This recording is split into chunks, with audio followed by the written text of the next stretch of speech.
as you may imagine, I spend a lot of time in Metal Gear Solid threads and Metal Gear Solid forums and shit, and one of the things that pops up from time to time, well, pretty often, people that can't get through the torture sequences that are in pretty much all of the Metal Gear Solid games.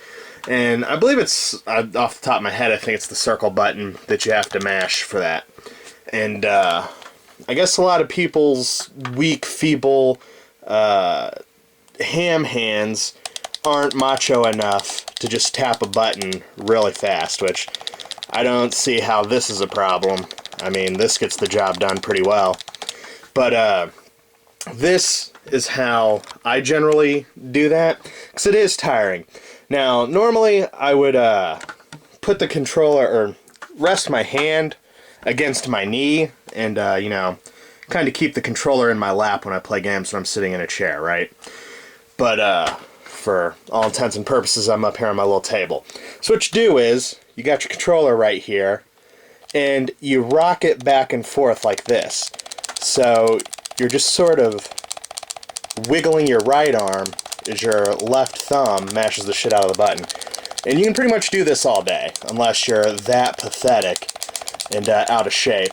And I've never failed a Metal Gear Solid torture sequence in any of the games ever because of this. And this does pretty fucking good.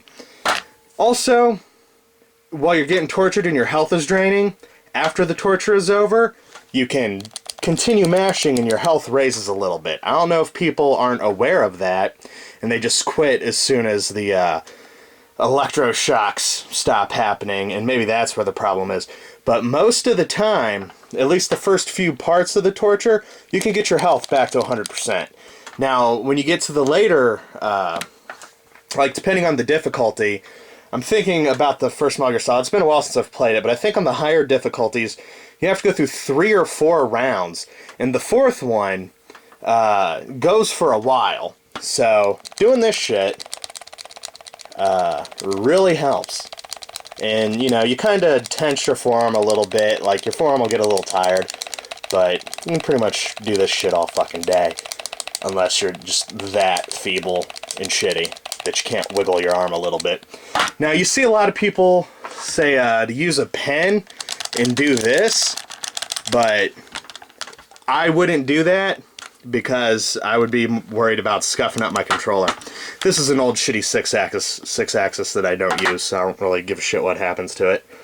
The analog stick doesn't recenter, so I haven't used this in a long ass time. But the same thing works on a PSP. You just rest it right there and mash the shit out of it. And you should have no problems ever again. I don't know why more people can't just figure that out. I don't know if they're literally trying to do this. And, you know, that's like super fucking slow. I mean, haven't you ever seen Takeshi Meijin or whatever his fucking name is? I mean, the guy's a monster. All you gotta do is tap. So, I've tried typing and explaining that in text a billion times, and I've always said, Jesus Christ, I need to make a video. So, today, I made a video. That's how you get through the Metal Gear Solid torture sequence. You'll never have a problem again. Just rest the shit in your fingertips and rock it back and forth. Super simple.